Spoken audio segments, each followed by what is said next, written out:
Rumors had been spreading for weeks in Rendlesham Forest about lights that moved like living things. And in December 1980, those rumors hardened into a night everyone at RAF Woodbridge and RAF Bentwaters would remember. The official files show a brief, typed memorandum from Lieutenant Colonel Charles Futber, HALT, a tape recording with his voice, and an MOD notebook, later sealed and classified. Those documents are real. What was written between the lines has always been contested.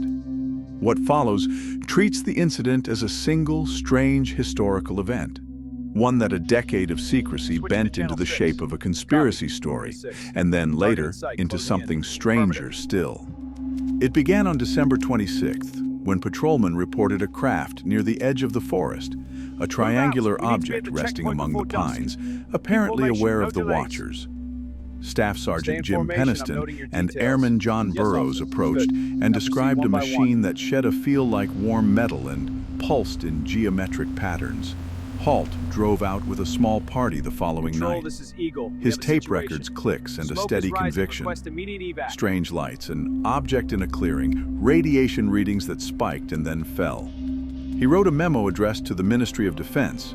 The MOD wrote back with a polite shrug, then closed their correspondence and marked a folder confidential. Behind the polite bureaucracy, something else moved. Within days, a pale van with no insignia came from the direction of Aldermaston and Porton Down.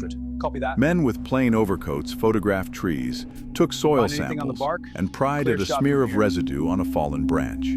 Peniston later said he had touched the craft and suffered weeks of illness. Burroughs recorded brief, blank-eyed dreams. These testimonies seeded a set of converging conspiracies: cover-up by the United States Air Force, British collusion, Soviet disinformation, and even an uplifted intelligence testing human contact. A scientist, who later asked to be called Miriam Jacobs, pieced together what remained after FOIA requests and hushed retirements. Jacobs was not a ufologist. She worked for a small aerospace lab in Bristol and had clear eyes for material science. She found references to a Project Oakleaf, a short-lived Anglo-American program started in the 1970s to catalog anomalous materials recovered from crash sites, airborne, oceanic, and remote. Oakleaf's files were stamped and dispersed, but Jacobs located fragments, lab notes from Porton Down describing a thin lattice of nickel and carbon whose microstructure bent electromagnetic fields in ways that defied then-current models. There was a single line that read, like a fever dream, localized temporal phase shift. Jacobs reconstructed tests that never made the press.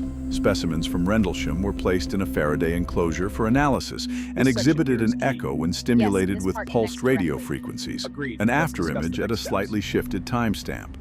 On loggers, events appeared, disappeared, then reappeared offset by fractions of a second. The lab called it an echo. Oakleaf researchers whispered of microportals, of field geometries that looked like doorways when rendered mathematically. The men who studied them were careful not to say portal aloud. That language fed conspiracy back into the public record.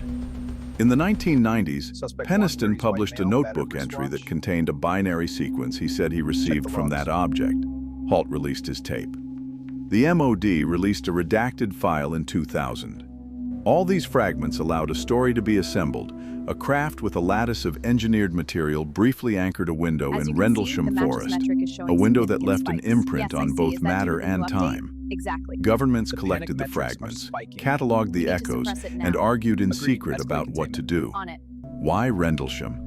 Because the site sat like a chess piece between NATO airfields and the edge of the North Sea, its airspace thick with intelligence flights and radar noise. Oakleaf researchers believed the craft was not hostile. It was curious, like an animal testing the world.